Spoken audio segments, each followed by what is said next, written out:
منگول افواج نے پچھلے 13 دن سے بغداد کو گھیرے میں لے رکھا تھا۔ جب مزاحمت کی تمام امیدیں دم توڑ گئیں تو 10 فروری سن 1258 کو فصیل کے دروازے کھل گئے۔ 37ویں عباسی خلیفہ مستعصم باللہ اپنے وزراء اور امراء کے ہمراہ مرکزی دروازے سے برآمد ہوئے اور ہلاکو خان کے سامنے ہتھیار ڈال دیے۔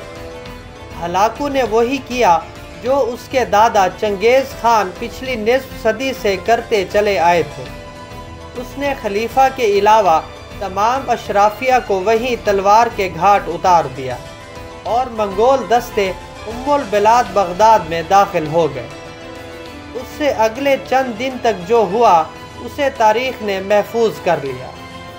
میں ہوں انجینئر حافظ محمد عدنان۔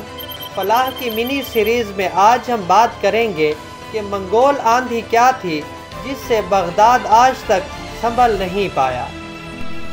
وہ شہر میں بھوکے گدھوں کی طرح پھر گئے، اس طرح جیسے غضبناک بھیڑیے بھیڑوں پر ہلا بول دیتے ہیں۔ بستر اور تکیے چاقو سے پھاڑ دیے گئے، حرم کی عورتیں گلیوں میں گھسیٹی گئیں اور ان میں سے ہر ایک تتاریوں کا کھلونا بن کر رہ گئی۔ اس بات کا درست تخمینہ لگانا مشکل ہے کہ کتنے لوگ اس قتل عام کا شکار ہوئے۔ مورخین کا اندازہ ہے کہ 2 لاکھ سے لے کر 10 لاکھ افراد تلوار، تیر یا بھالے کے گھاٹ اتار دیے گئے۔ تاریخ کی کتابوں میں لکھا ہے کہ بغداد کی گلیاں لاشوں سے اٹی پڑی تھیں۔ چند دن کے اندر اندر ان سے اٹھنے والے تعفن کی وجہ سے ہلاکو خان کو شہر سے باہر خیمہ لگانے پر مجبور ہونا پڑا۔ اسی دوران جب عظیم الشان شاہی محل کو آگ لگائی گئی تو اس میں استعمال ہونے والے آبنوس اور صندل کی قیمتی لکڑی کی خوشبو آس پاس کے علاقے کی فضاؤں میں پھیلی بدبو میں مدغم ہو گئی ہوگی۔ کچھ اسی طرح کا ادغام دجلہ میں بھی دیکھنے میں آیا۔ کہا جاتا ہے کہ اس اساطیری دریا کا مٹیالہ پانی پہلے چند دن سرخ بہتا رہا اور پھر سیاہ پڑ گیا۔ سرخی کی وجہ وہ خون تھا جو گلیوں سے بہہ بہہ کر دریا میں شامل ہوتا رہا، اور سیاہی اس وجہ سے کہ شہر کے سینکڑوں کتب خانوں میں محفوظ نادر نسخے دریا میں پھینک دیے گئے تھے اور ان کی سیاہی نے گل گل کر دریا کی سرخی کو ماند کر دیا۔ ہلاکو خان نے 29 جنوری سن 1257 کو بغداد کے محاصرے کا آغاز کیا تھا۔ حملے سے پہلے اس نے خلیفہ کو لکھا، لوہے کے سوئے کو مکہ مارنے کی کوشش نہ کرو، سورج کو بجھی ہوئی موم بتی سمجھنے کی غلطی نہ کرو، بغداد کی دیواریں فوراً گرا دو، اس کی خندقیں پاٹ دو، حکومت چھوڑ دو اور ہمارے پاس آ جاؤ۔ اگر ہم نے بغداد پر چڑھائی کی تو تمہیں گہری ترین پاتال میں پناہ ملے گی، نہ بلند ترین آسمان میں۔ 37ویں عباسی خلیفہ مستعصم باللہ کی وہ شان و شوکت تو نہیں تھی جو ان کے عظیم و شان اجداد کے حصے میں آئی تھی، لیکن پھر بھی مسلم دنیا کے بیشتر حصے پر ان کا سکہ چلتا تھا، اور خلیفہ کو زعم تھا کہ اس پر حملے کی خبر سن کر مراکش سے لے کر ایران تک کے سبھی مسلمان ان کے سامنے سینہ سپر ہو جائیں گے۔ چنانچہ خلیفہ نے ہلاکو کو جواب میں لکھا، نوجوان، 10 دن کی خوش قسمتی سے تم خود کو کائنات کا مالک سمجھنے لگے ہو۔ جان لو کہ مشرق تا مغرب خدا کے ماننے والے اہل ایمان میری رعایا ہیں، سلامتی سے لوٹ جاؤ۔ ہلاکو خان کو اپنے منگول سپاہیوں کی صلاحیتوں پر پورا اعتماد تھا۔ وہ پچھلے 4 اشروں کے دوران اپنے آبائی وطن منگولیا سے نکل کر 4000 میل دور تک آ پہنچے تھے، اور اس دوران معلوم دینا کہ دنیا کے بڑے حصے کو اپنا متی بنا چکے تھے۔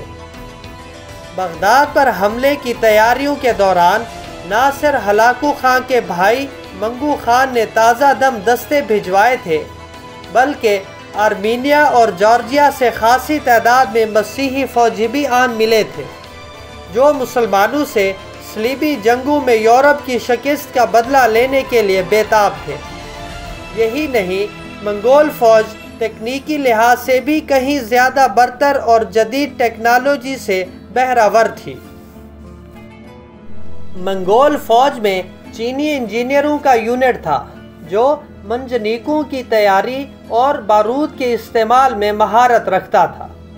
بغداد کے شہری آتش گیر مادے نفتہ سے واقف تھے، جسے تیروں سے باندھ کر پھینکا جاتا تھا، لیکن بارود سے ان کا کبھی واسطہ نہیں پڑا تھا۔ اس زمانے کا بارود آہستگی سے جلتا تھا۔ منگولوں نے اس میں یہ جدت پیدا کی کہ اسے لوہے یا پکائی گئی مٹی کی ٹیوبوں میں رکھ دیتے تھے، جس سے وہ دھماکے سے پھٹ جاتا تھا۔ اس کے علاوہ منگولوں نے دھوئیں کے بم بنانے میں بھی مہارت حاصل کر لی تھی۔ ان کے منجنیقوں نے شہر پر آتشی بارش برسانا شروع کر دی۔ یہی نہیں، منگولوں نے فصیل کے نیچے بارود لگا کر اسے بھی جگہ جگہ سے توڑنا شروع کر دیا۔ بغداد کے باسیوں نے یہ آفت اس سے پہلے کبھی نہیں دیکھی تھی۔ ابھی محاصرے کو ایک ہفتہ بھی نہ گزرا تھا کہ خلیفہ نے ہلاکو خان کو بھاری تاوان ادا کرنے اور اپنی سلطنت میں جمعے کے خطبے میں اس کا نام پڑھنے کی شرط پر صلح کی پیشکش کی، لیکن ہلاکو کو فتح سامنے نظر آ رہی تھی۔ اس نے یہ پیشکش فوراً ہی ٹھکرا دی۔ آخر 10 فروری کا دن آیا جب خلیفہ نے شہر کے دروازے منگولوں کے لیے کھول دیے۔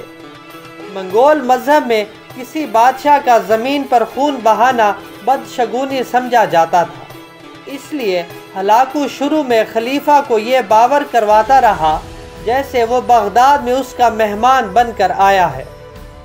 خلیفہ کی ہلاکت کے بارے میں ہلاکو کے وزیر نصیر الدین توسی کا بیان ہے، جو اس موقع پر موجود تھے۔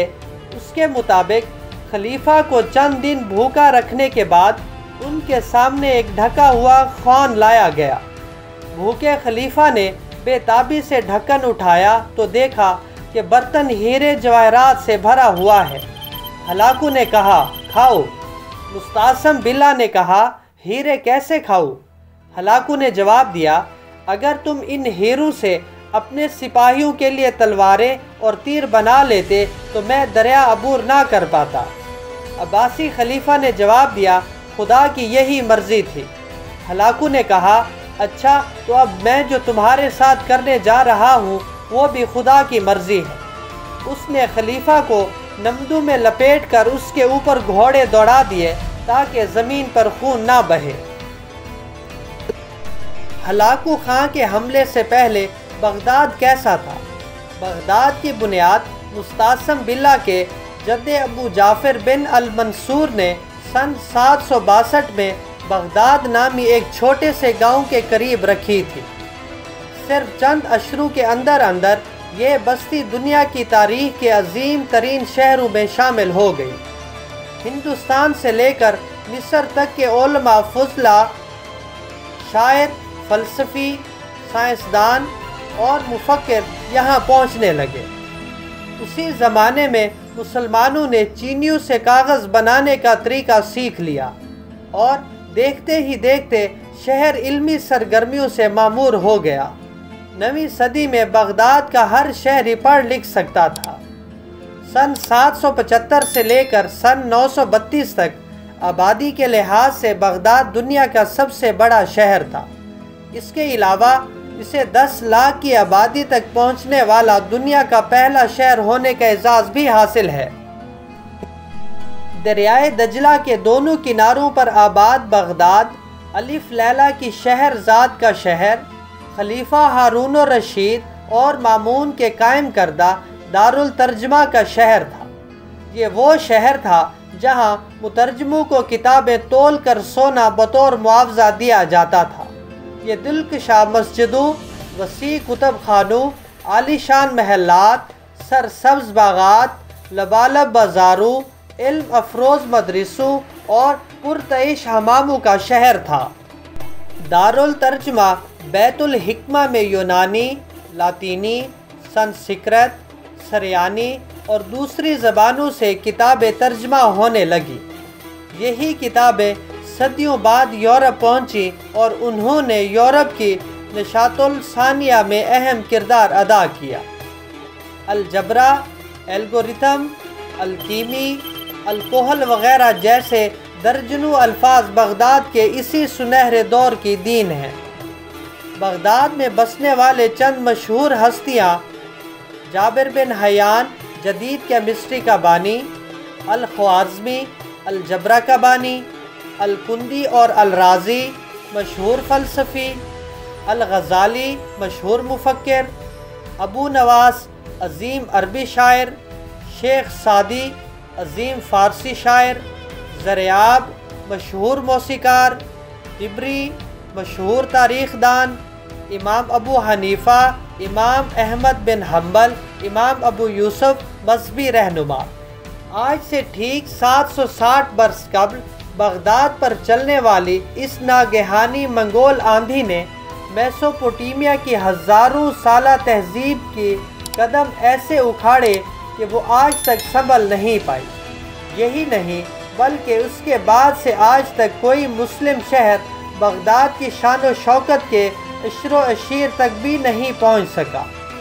مغربی تہذیب صرف اسی وجہ سے پھل پھول سکی کہ منگولوں نے اس وقت کی برتر مسلم تہذیب کو تباہ کر کے مغرب کے لیے راستہ ہموار کر دیا۔